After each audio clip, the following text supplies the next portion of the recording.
Welcome back. In this video lecture, I will go over what we have learned since the last exam. I will summarize all the learnings in the knowledge points as we did last time. After that, I will briefly go over the practice exam and talk about selected problems. In the acid-base theory, we have learned three different definitions of acids and bases.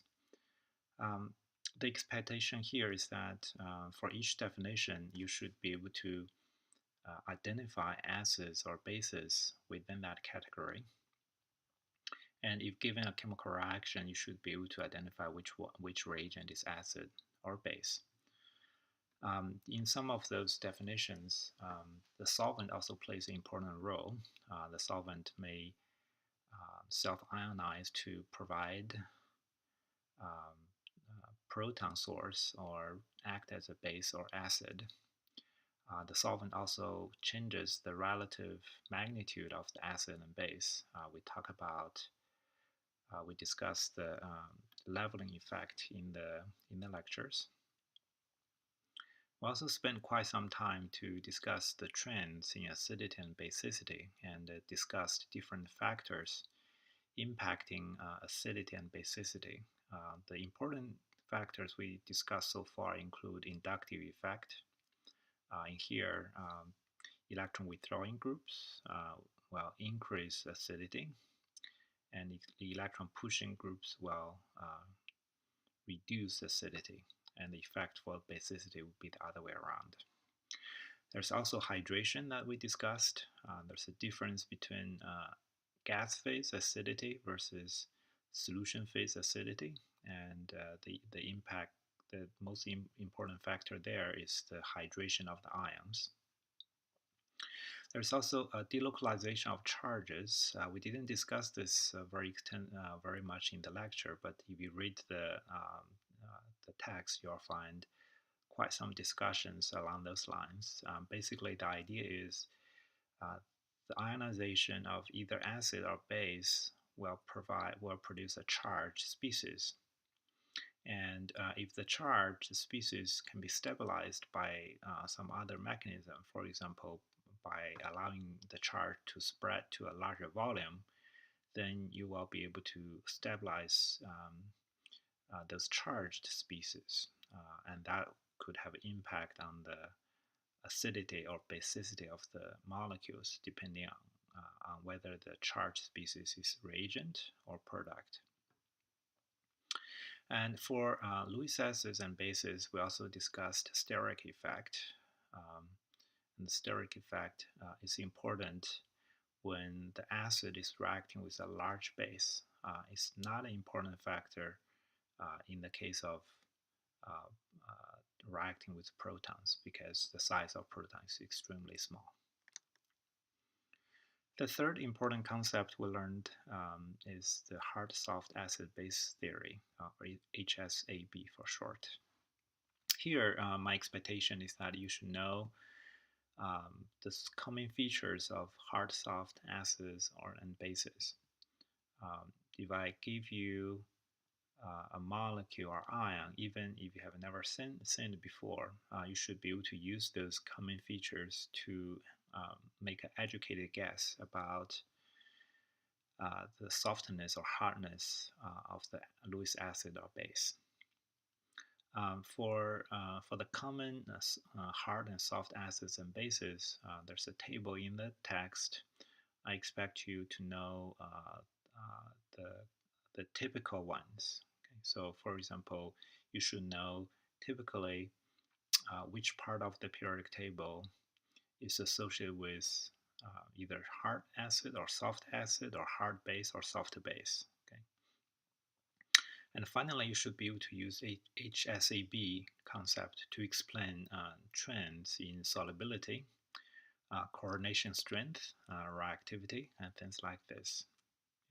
And here, the basic idea is that hard acid likes to interact with hard base, and soft acid likes to interact with soft base.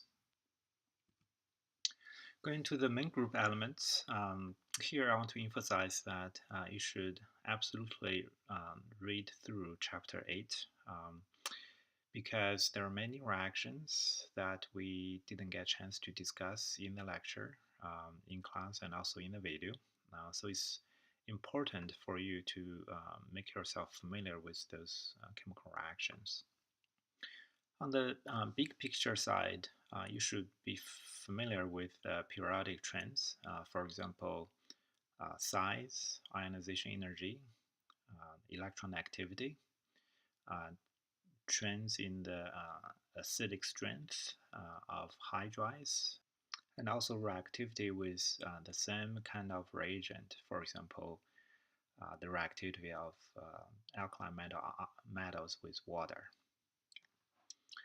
Um, in addition to that, you should understand and be able to write half reactions on electrodes. We discussed a number of those examples. Some of those are fuel cells, others are related to batteries. Many of the reactions we discussed in this chapter are redox reactions. We discussed a way to use electron counting or charge balancing to balance redox reactions.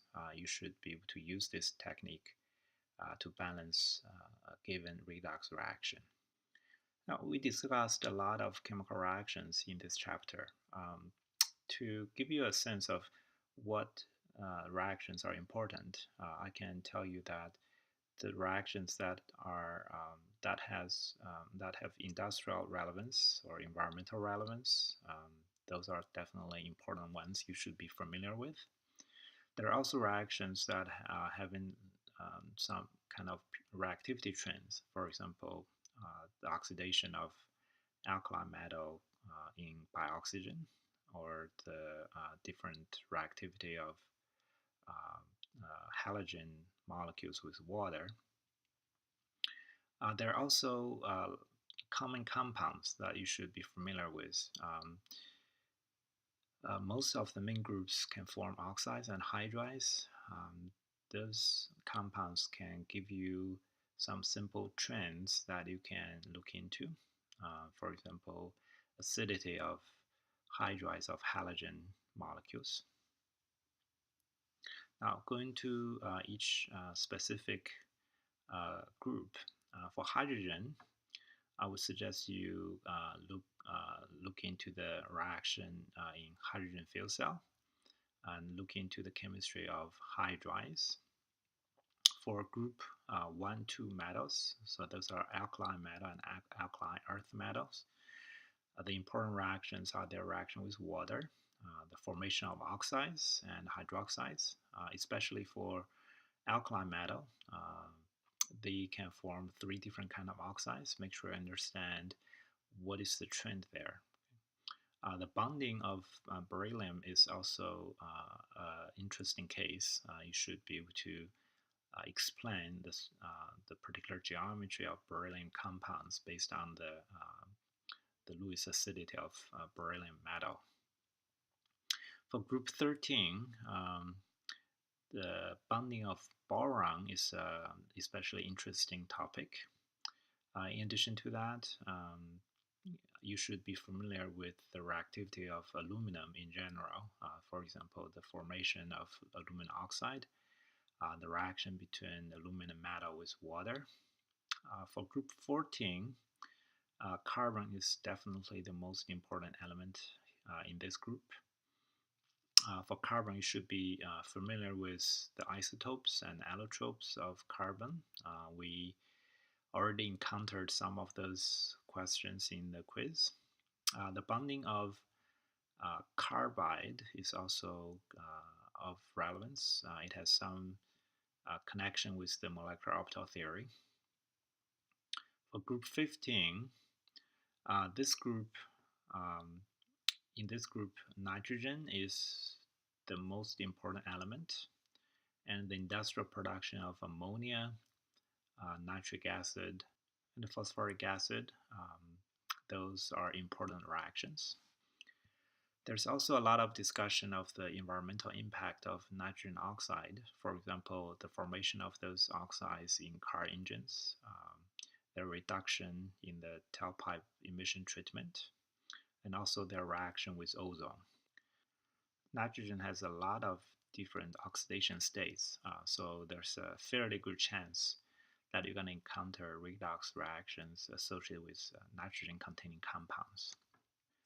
Going to group 16, the most important element in this group is oxygen. Um, the bonding and chemistry of O2 and O3 are probably the most relevant reactions. Here, you should be familiar with the resonance structure of ozone and how ozone is produced from oxygen molecules, and how their interconversion can be impacted by nitrogen oxide and the chlorine radical. The structure and bonding of oxygen anions are also interesting. For example, there's oxide, peroxide, and superoxide. Make sure you can use molecular orbital theory to explain their bond strength and bond order. This is something that you already encountered in the previous exam. Now going to group 17, the important reactions here are the reaction between halogen with water, and make sure you understand the difference between fluorine versus the rest of the halogen, because the reaction products are completely different. Another interesting thing you might want to keep in mind is the acidity trend of, the hydride. So from HF to HCl to HBr and HI, the acidity increases even though the electron activity decreases from top to down. The acidity actually increases. Halogen can form a lot of interhalogen compounds, and their structure is an interesting topic to look into, especially by using VSEPR theory to make predictions. Finally, I expect you to know the industrial production of chlorine gas. We already encountered this question in the quiz. Make sure you know what is the reaction and how to balance the reaction. Finally, for group 18, here the expectation is pretty simple. All I want is you know the basic reactivity of group 18 compounds and be able to predict structures of xenon-containing compounds using VSEPR theory. There's also a lot of redox states for xenon-containing compounds. So there's a fairly good chance that you're going to encounter redox reactions related to xenon. Make sure you can balance those redox reactions. All right, now the practice exam, the keys have already been posted. Most of the problems are pretty self-explanatory. I only want to briefly discuss the three problems here. The strongest Bronsted lauric acid, here is the HClO4. Now there are two different trends in this series. One is the more double bond oxygen you have, the stronger the acid will be, because double bond oxygen is electron withdrawing, that increases the acidity. Another trend here is is from left to right in the periodic table. The acidity of the oxy acids generally increase. So if you compare HClO4 and H2SO4, in those two compounds, the number of oxygen atoms are the same, but chlorine has higher electron activity, and that results in a stronger acid. Going to the next question. This is the solubility trends between lithium fluoride, lithium chloride, bromide, and iodide. So in this series, the compounds have the same cation but different anions. So this is a pretty good indication that you should think about hard soft acid base theory to explain the trend. Now in this case, lithium is a hard Lewis acid, so you prefer to interact with hard Lewis base. Now fluoride is the strongest, hardest Lewis base. That makes lithium fluoride, forming the most stable compound, and that make it least soluble in water. Going to the third question. This question has a lot to do with the periodic trends of alkali metals. There are three different kinds of oxides for alkali metals. There's regular oxide, there's peroxide, and there's superoxide. For lithium, the major reaction products is regular oxide, so that's lithium 2 oxygen 1. For sodium, that's peroxide, so that's sodium 2 oxygen 2. For potassium and anything below potassium, the major reaction product with oxygen is superoxide, such as potassium 1 oxygen 2. Okay, so we didn't discuss this very much in the lecture, but I just want to make sure you're familiar with those three different kind of oxides. All right, that's pretty much all I want to talk about. Please let me know if you have any questions, and good luck on your exam.